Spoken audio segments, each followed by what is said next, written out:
ప్రణత జనతాపవర్గా కృతరణసర్గా ససింహ సంసర్గా కామాక్షి ముదిత భర్గా హతరిపువర్గా త్వమేవ సా దుర్గా.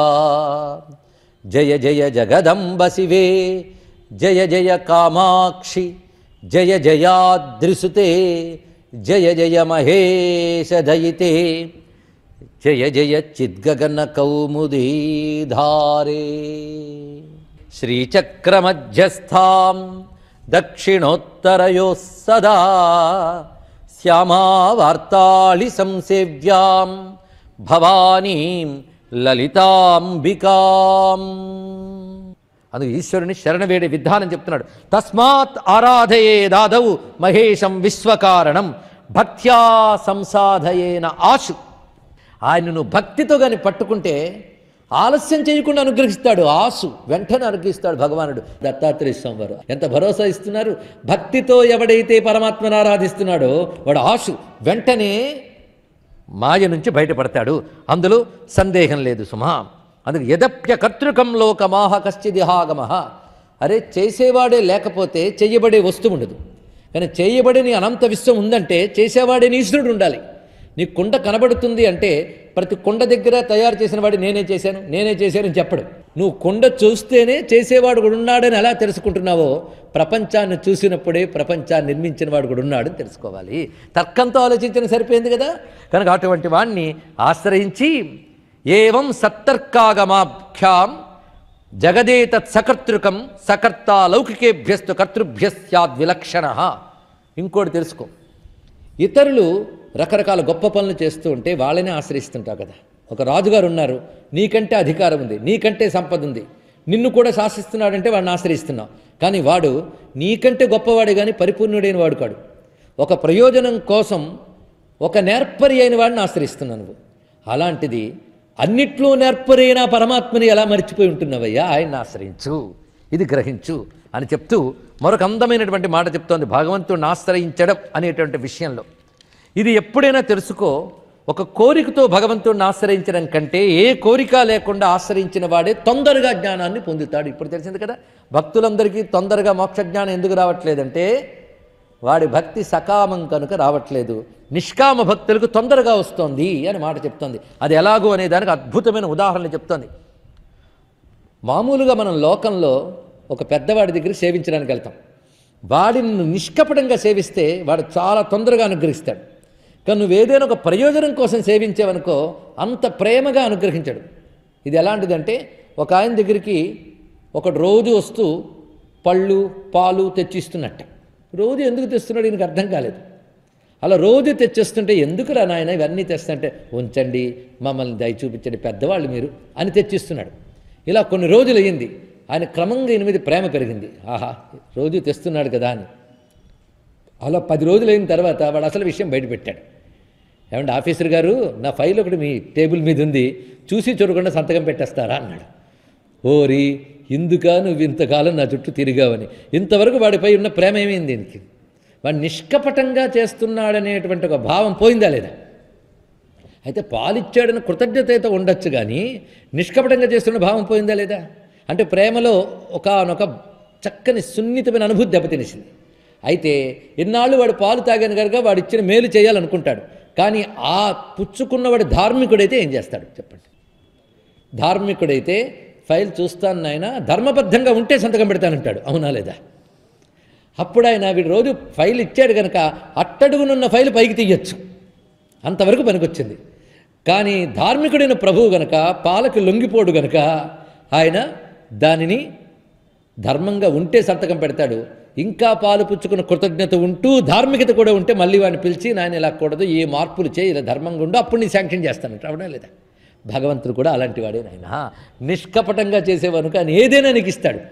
ఆయన ఏమి ఇస్తాడు నీకు తెలియదు. కపటంతో చేసేవనుకో దానికి తగ్గట్టే ఇస్తాడు. అందుకే కొందరు అంటుంటారు ఏమంటే ఇన్ని జపాలు చేశాను తపాలు చేశాను నేను ఇంకా ఇక్కడ ఉన్నాను ఏంటండి అని. ఎందుకంటే నువ్వు జపాలు తపాలు చేసి కోరుకున్నవేవో వాటికి శాశ్వత ఆనందం ఇచ్చే లక్షణం లేదు. అది తెలుసుకో. నువ్వు కోరుకున్న వస్తువులోనే ఆనందం లేదు. నువ్వు అది అడిగినప్పుడు అది ఇచ్చాడు ఆయన, నువ్వు అది అడగలేదుగా. ఎందుకంటే భగవంతుని మనం వెళ్ళి నాకు ఆనందం ఇవ్వని ఒక్కడు అడగడు. పరిశీలించండి. ఎవడైనా ఇన్ని పూజలు చేస్తారు కానీ ఆనందం ఇవ్వని ఎవరు అడుగుతున్నారో చెప్పండి ఒక్కసారి. మన భగవంతుని ఏమడుగుతామంటే దీనివల్ల ఆనందం వస్తుంది అనుకుని వస్తువుని అడుగుతున్నాం, అవునా లేదా? పాప ఆయన వస్తువు శాంక్షన్ చేస్తాడు, దానికి ఆనందం ఇచ్చే లక్షణం లేదు, ఏం చేస్తాడు ఇక్కడ? అవునా లేదండి? ఒక ఆయన దేవుడికి దండం పెట్టుకున్నాడు, ఎందుకంటే పక్కింట్లో పెద్ద టీవీ చూశాడు, వాడి ఇంట్లో అది లేదు. అది వస్తే చాలు, అది వస్తే చాలని 40 రోజులు హనుమాన్ చాలీసా పారాయణ చేశాడు. 41వ రోజు ఎక్కడి నుంచో డబ్బు వచ్చింది, టీవీ కొనుక్కున్నాడు. టీవీ వచ్చేసింది హనుమంతుడి దయ వల్ల, కానీ ఆనందం రాలే. టీవీ ఆనందం అయితే పక్కింట్లో చూసినప్పుడు కూడా రావాలి, కానీ పక్కింట్లో చూసినప్పుడు టీవీ ఆనందం కలిగించలే, ఎందుకంటే అది వాడిది కాదు కనుక. నాది అనిపించుకున్నాక కదా వాడికి ఆనందం కలిగింది. కనుక టీవీలో ఆనందం ఉందా, నాది అనే భావనలో ఆనందం ఉందా? అయితే భావం నాది అనే భావనలో ఉందా, టీవీలో ఉందా? మళ్ళీ అడుగుతున్నాను తీర్పు. నాదిలోనే ఉంది కదా. అయితే టీవీ నాదనుకున్నాడు కనుక ఆనందిస్తున్నాడు కనుక వాడి మనస్సులో టీవీ ఉంది, నాదనే భావం ఉంది. కానీ టీవీ ఆనందం కలిగించింది ఏది? వచ్చిన రోజు 3-4 రోజులు అయిపోయింది, జన్మ చరితార్థం అయిపోయింది, మోక్షం పొందిపోయాడా? లేదు, మరొకొన్ని దుఃఖాలు తయారయ్యాయి. దీన్ని బట్టి తెలుస్తున్నది ఏంటంటే ఆనందం అనేది నువ్వు వస్తువులో ఉందని భ్రాంతి పడి దాన్ని నీ మనస్సులోకి తెచ్చుకుని అనుభవిస్తున్నావు. అక్కడ లేదు, నీ భావన అనే భ్రాంతులో లేదు, పో. ఇది ఆలోచించమని చెప్తున్నాడు. అందుకే భగవంతుడిని ఎవడైతే నిష్కపటంగా ఆశ్రయిస్తున్నాడో వాడు పొందినంత తొందరగా ఇంకోటి పొందలేడు. అలాగని చెప్పి మామూలుగా ఆశ్రయించకూడదండి, ఆశ్రయించు. మామూలుగా ఆశ్రయిస్తే మామూలు ఫలితాలు వస్తాయి, దానికి ఏముంది? అందుకే భగవంతుడిని ఆశ్రయించిన వాళ్ళు అనేక రకాలుగా ఉంటారని చక్కటి భావం చెప్తుంది ఇక్కడ తల్లి. ఇదే పరమాత్మ గీతలో చతుర్విధ భజంతే మా శ్లోకంలో చెప్పింది ఇక్కడ వివరించి చక్కగా చెప్పేస్తుంది. కొంతమంది ఆర్తితో ఆశ్రయిస్తారు, అంటే బాధలు కలిగి అది పోగొట్టమని కొందరు ఆశ్రయిస్తారు, కొందరు అర్థార్థులే ఆశ్రయిస్తారు. ఆశ్రయించిన వారికి కూడా ఫలితం దక్కుతుంది, కానీ వారి సాధనలో తీవ్రత బట్టి ఉంటుంది సుమా అన్నాడు ఇక్కడ. చూసారా? వెంటనే ఒక ప్రశ్న వస్తుంది, ఏమనంటే ఈ ప్రశ్న ఇక్కడ చాలా అవసరం అండి.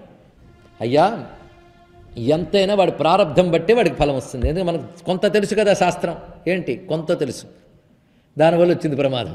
ఆ కొంత తెలియడం వల్ల ఒక మాట అంటాం, ప్రారంధం ఏదైనా అనుభవించక తప్పదు, భగవంతుడు కూడా తీయలేడు అని ఒక మాట ఉంది మనకి. అయితే అటువంటిప్పుడు భగవంతుడు కూడా తీయలేనప్పుడు ప్రార్థించడం ఎందుకు, పూజించడం ఎందుకు? అసలు మోక్షం కూడా నాకు ప్రారంధంలో రాసి ఉంటే వస్తుంది, లేకపోతే లేదు, ప్రయత్నమే లేదు, ఇంకా బాధే లేదు. కనుక రాసుంటే మోక్షం వస్తుంది, రాసుంటే అర్ధకామాలు వస్తాయి అని కూర్చో. అంత నిశ్చితంగా కూర్చోగలవా? రాసుంటే భోజనం వస్తుంది అనుకోలేవు, దానికోసం పొద్దుట్టు కష్టపడతావు. ఒక సూత్రం ఒకచోట అప్లై చేసి మరొక చోట అప్లై చేయకపోవడం ఏంటండి? సరే, మొత్తానికి ఇక్కడ ఒక మాట చెప్తున్నాడు. మరి కొంతమంది సాధనలు చేస్తున్న వాళ్ళు కూడా దుఃఖాలు అనుభవిస్తున్నారు కదా. అటువంటప్పుడు ప్రారంధం గొప్పదా, భగవంతుని కోసం చేసే సాధన గొప్పదా? ఇదే పెద్ద ప్రశ్న. భగవంతుడిని ఆరాధించినా కొందరికి ఫలించలేదండి అంటూ ఉంటారు. నువ్వు ఫలించని వాళ్ళ స్టోరీలు చెప్తున్నావు, నేను ఫలించిన వాళ్ళ స్టోరీ చెప్తున్నాను వినుంటుంది హేమలేఖ. అల్పాయు 16 ఏళ్ళు రాసి పెట్టబడింది మార్కండేయుడికి. కానీ గురువుల ద్వారా నేర్చుకున్న శాస్త్ర పద్ధతిలో సత్తర్కంతో శ్రద్ధతో ప్రయత్నపూర్వకంగా పరమేశ్వరుని ఉపాసన చేశాడు. అప్పుడు పరమేశ్వరుడు ప్రత్యక్షమై నీకు 16 ఏళ్ళు రాసి పెట్టున్నప్పటికీ నీకు 7 కల్పాల ఆయువిస్తాన్ని ఇచ్చాడు, అవునా లేదా? అదేవిధంగా పెళ్ళైన ఏడాదికి, అంటే ఇక్కడి నుంచి ఏడాది కాలంలో నీ భర్త మరణిస్తాడు అని సావిత్రికి నారదులు వారు స్వయంగా చెప్పారు. ఇంకప్పుడు పెళ్లి కాలేదు, సత్యవంతుడిని చేసుకుందాం అనుకుంది, కానీ నారదుల వారు చెప్పేశారు ఇక్కడి నుంచి ఏడాది పాటే ఆయుష్ ఉంది నీ భర్తకి, కాబోయే భర్తకి. ఏం చేస్తావు? చేసుకుంటావా చేసుకోవా? నాకు అతడు పతి అని భావించాను కనుక నేను చేసుకుంటానంది. దీన్ని బట్టి ప్రారంధం ఎంత ఇచ్చింది ఆయనకు ఆయువు? సంవత్సరం.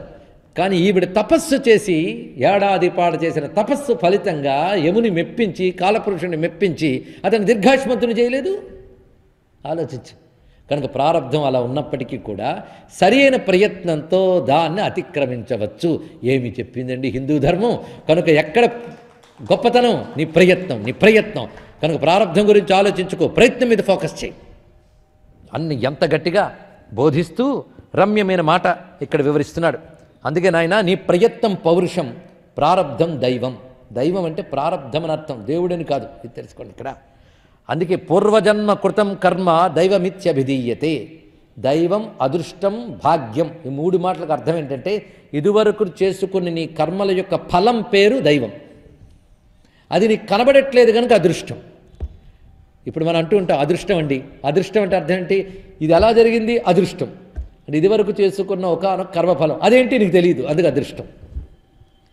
నిన్న చేసిన కర్మ ఇవాళ గుర్తులేదు, గద్దన్మలో చేసింది ఏం గుర్తుందండి? నువ్వు మర్చిపోయిన ఫలం మాత్రం ఉంటుంది అది ఇక్కడ. కనుక అదృష్టం, దైవం, భాగ్యం 3 పర్యాయ పదాలు. కానీ దైవం అంటే భగవంతుడిని అర్థం కాదు, భాగ్యం అని అర్థం. అది దైవం. పౌరుషం, పౌరుషం అంటే నీ ప్రయత్నం.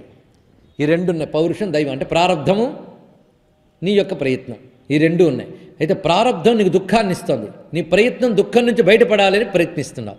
ఈ రెండిట్లో ఏది విజయం సాధిస్తుంది? అలా వదిలేస్తే దుఃఖం వస్తుంది, నీ ప్రయత్నం ఫలించదు. కానీ నీ ప్రయత్నం తీవ్రమైన ఈశ్వర శరణాగతితో కూడినట్లయితే నీ ప్రయత్నంతో ప్రారంధాన్ని తప్పకుండా జయించగలవు. ఇది తెలుసుకోండి. అందుకే హిందూ కర్మ సిద్ధాంతాన్ని అర్థం చేసుకునే ప్రయత్నం చేయాలి. జడత్వాన్ని బోధించలేదు హిందూ కర్మ సిద్ధాంతం. చేసుకున్న కర్మకి తప్పకుండా ఫలితం అనుభవిస్తావని cause and effect theory, scientific theory చెప్పినటువంటి ధర్మం హిందూ మతం మాత్రమే. కానీ నువ్వు సరైన ప్రయత్నం చేస్తే దాన్ని అధిగమించగలవని చెప్పింది. అందుకని నా కర్మ కొద్దీ అనుభవిస్తానని ఏడుస్తూ కూర్చోకు. నీ కర్మ కొద్దీ దుఃఖం వచ్చింది, నీ సాధన కొద్దీ దాన్ని అతిక్రమించే ప్రయత్నం చెయ్యు అని చెప్తాను ఇక్కడ. మరి చేసినా జరగట్లేదండి అంటే నీ బలం ఎక్కువ, దైవం బలం ఎక్కువ, నీకు అర్థం కావట్లేదు. ఇక్కడ చాలా గొప్ప మాట చెప్తున్నాడు. ఎప్పుడూ కూడా నాయనా నువ్వు ప్రారంధానికి విడిచిపెట్టకూడదు, నీ ప్రయత్నం తప్పకుండా చేసి తీరాలి అని చెప్తూ ఇక్కడ యోగ వాసిష్టంలో వశిష్ఠ భగవానుడు రామచంద్రమూర్తికి ఒక మాట చెప్తాడు. ప్రారంధం గట్టిదా, మన ప్రయత్నం గట్టిదా? ఇందులో మన ప్రయత్నం ఫలిస్తుందా, ప్రారంధం ఫలిస్తుందా? దీనికి సమాధానం చెప్పండి అన్నాడండి రాముడు. ఇప్పుడు వశిష్ఠులు వారు అద్భుతంగా చెప్తున్నారు. 2 పొట్టేళ్లు కొట్టుకుంటున్నాయనుకో, ఏ పొట్టేలు గెలుస్తుంది అని అడిగాడు. పొట్టేళ్ళు తెలుసు కదండి, మన తెలుగువారమే కదా. 2 పొట్టేళ్లు కొట్టుకుంటుంటే ఏ పొట్టేలు గెలుస్తుంది చెప్పు అని అడిగాడండి. ఏం చెప్తారు మీరు? చూసి చెప్తానన్నారు. దేనికి బలం ఉంటే అది గెలుస్తుంది, అంతే, అయిపోయింది, సింపుల్. అలాగే నాయన ప్రారంధం 1 పొట్టేలు, ప్రయత్నం 2 పొట్టేలు, ఏది గెలుస్తుంది?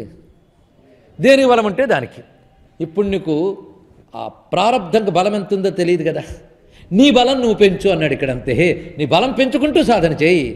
నీ బలం పెరిగినా పని రాలేదనుకో, దాని బలం ఎక్కువ అని తెలుసుకో, అంతే ఇక్కడ.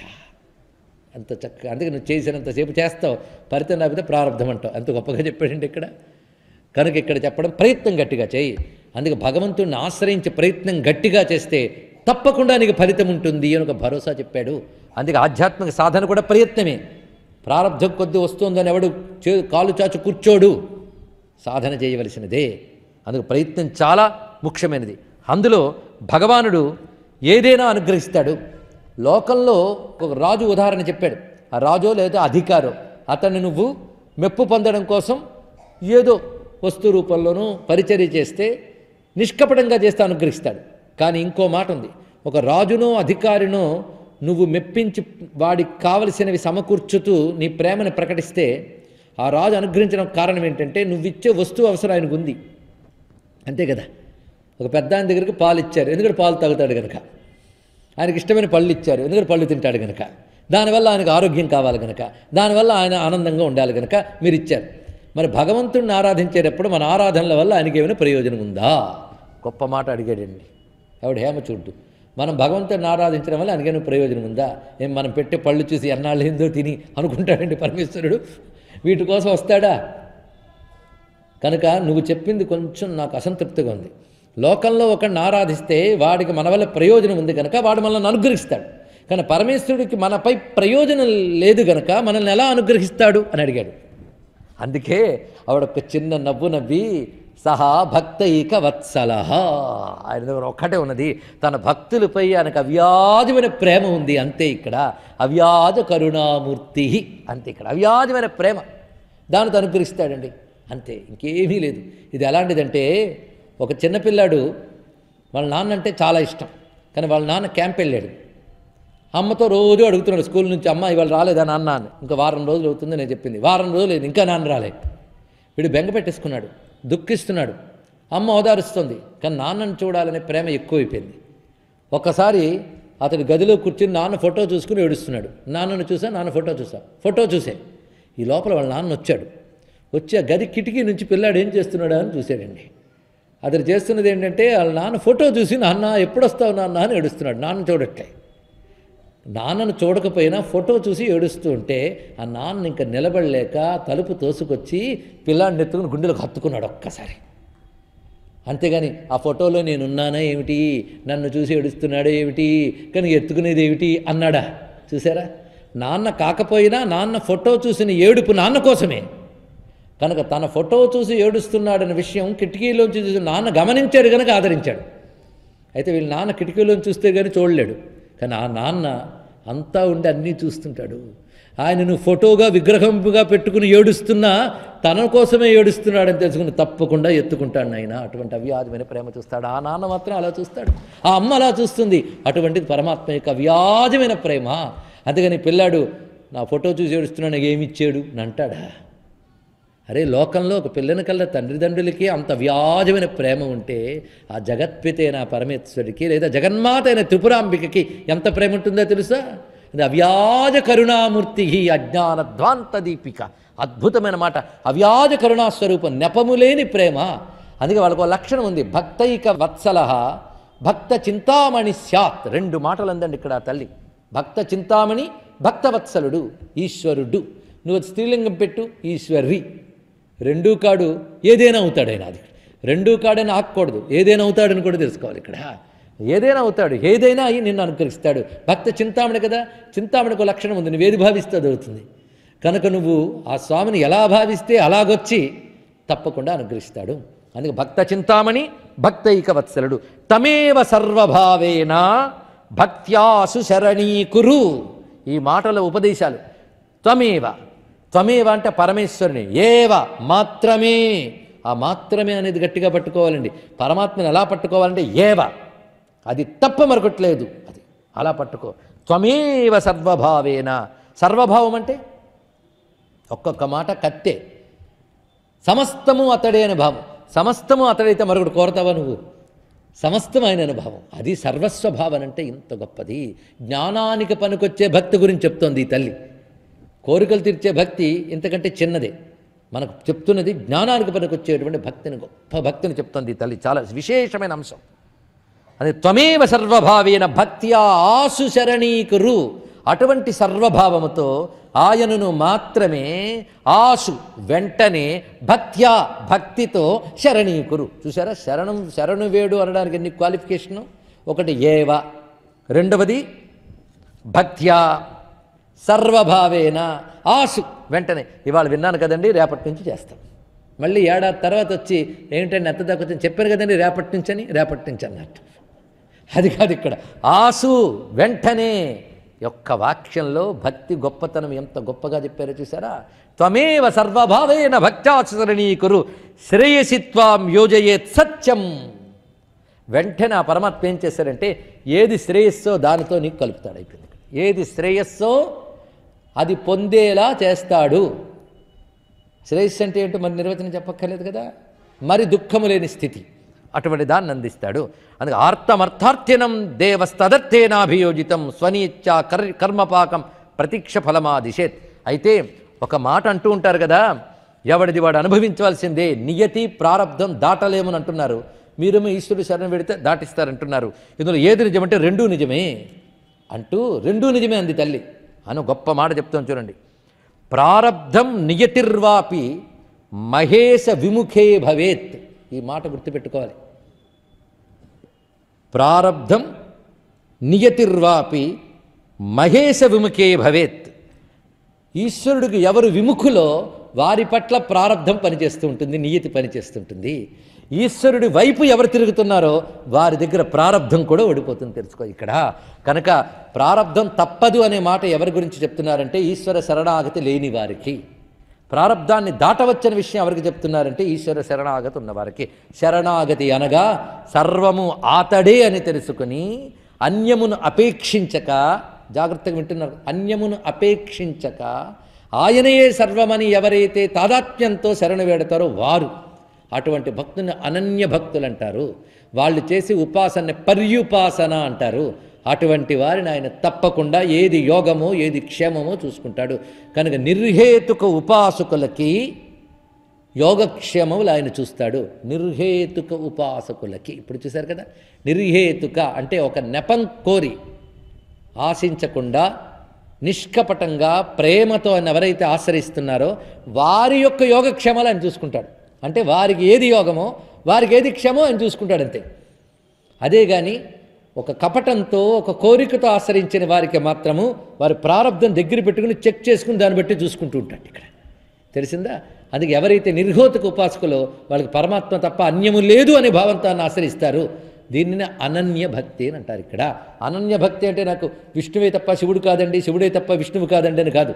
భగవంతుడు తప్ప అన్యము లేదండి అనే భావన పేరు అనన్య భక్తి. అనన్య భక్తి డెఫినేషన్ తెలుసుకోండి. ఈశ్వరుడు తప్ప అన్యము లేదు, ఉన్నదంతా ఈశ్వరుడే అనే భావం పేరు అనన్య భక్తి. ఇది సరి అయిన నిర్వచనం గీతలు. అటువంటి అనన్యాశ్చింతయంతో మా ఏ జనాహ పర్యుపాసతే తేషాం నిత్యాభియుక్తానాం యోగక్షేమం వహామ్యహం. అది వారి యొక్క స్థితి ఇక్కడ. అటువంటి నిర్హేతుకోపాసకం స్వమనన్య శరణం విభు జ్ఞాత్వా సర్వాత్మనా తస్య యోగక్షేమవహో భవేత్.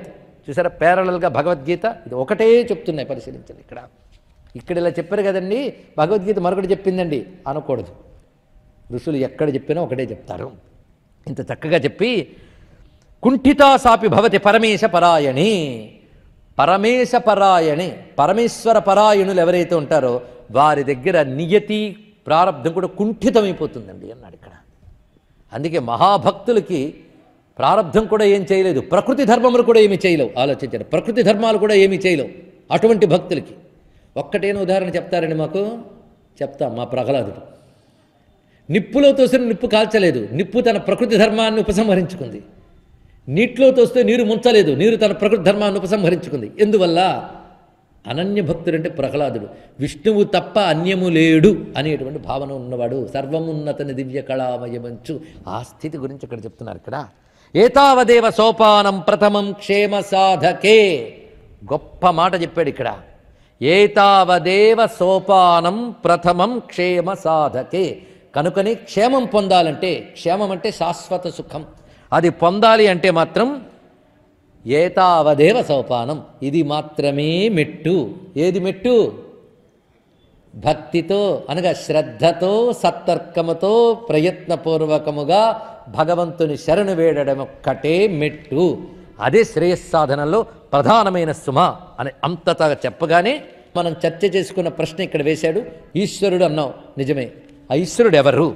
వైష్ణవులంటున్న విష్ణువా, శైవులంటున్న శివుడా, గాణపత్యులంటున్న గణపత, సూర్యుడా, నరసింహుడా, వాసుదేవుడా, ఎవరు చెప్పు అంటే, నాయన ఈశ్వరుడు ఒక్కడే, ఆయనకు స్థూల దేహము లేదు. ఆయన పేర్లు ఏవైతే వ్యవహారంలో చెప్తున్నారో విష్ణువని శివుడనేది ఒకే ఈశ్వరుడి పేరు. ఆ ఈశ్వరుడు అంతటా వ్యాపించాడంటే విష్ణువు, అని శుభస్వరూపుడైతే శివుడు. కనుక ప్రతి పేరు కూడా ఈశ్వరతత్వాన్ని చెప్తున్నదే. ఇది ఒక్కటి తెలుసుకుంటే అన్ని నామములు ఆయనవే. మరి ఇన్ని రూపాలు ఉన్నాయండి, అన్ని నామాలు ఆయనవైనట్లే ఈ రూపాలన్నీ ఆయనవే.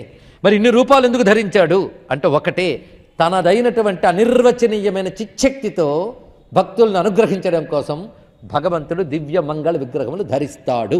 లేవని కాదు, ధరిస్తాడు. అందువల్ల అంటే భక్తియుక్తైర్తైర్ధ్యాతో ఎత్ర ఎత్ర యథా యథా తథా ధత్తే నైక రూపం. భక్తుడు ఎక్కడెక్కడ ఎలా ఎలా తన శాస్త్రసిద్ధమైన రూపాల్ని ధ్యానిస్తాడో వాటికి తగ్గట్టుగా భగవంతుడు ఆ రూపంలో కనబడతాడు.